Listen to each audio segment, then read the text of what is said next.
So on the exterior of my boat where my freshwater line hookup is, whether I'm at the marina or if I'm out on a trip and need to go get some fresh water at another marina, a couple things that you need to have just to make sure that everything works really simple. Number one is depending upon where your water hookup is, mine is straight up and down.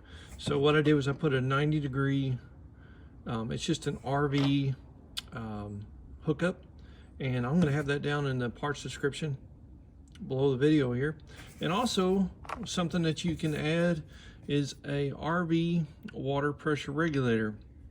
And what this does is this ensures that if the dock pressure of the water line is extremely high, or whatever the case might be, to where it exceeds about 50 to 55 psi, you don't blow all your water lines in your boat, and it's real important. So what I've got here is I'm going to have it down in the parts description as well. It's a Camco.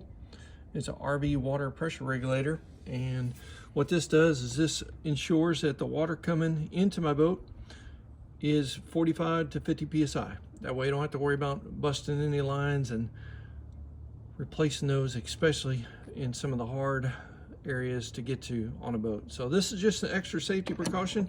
This will screw right on to this 90-degree fitting that I have.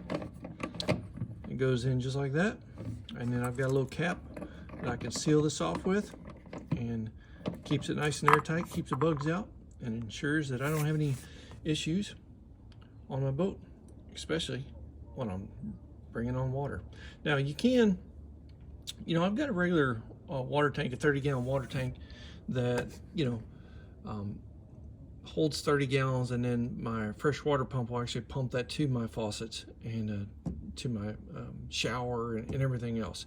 But when you're feeding off of the shoreline water line at all times, it's a good idea to keep that on your boat, and that way you don't have to worry about blowing your lines, and save yourself a whole lot of work.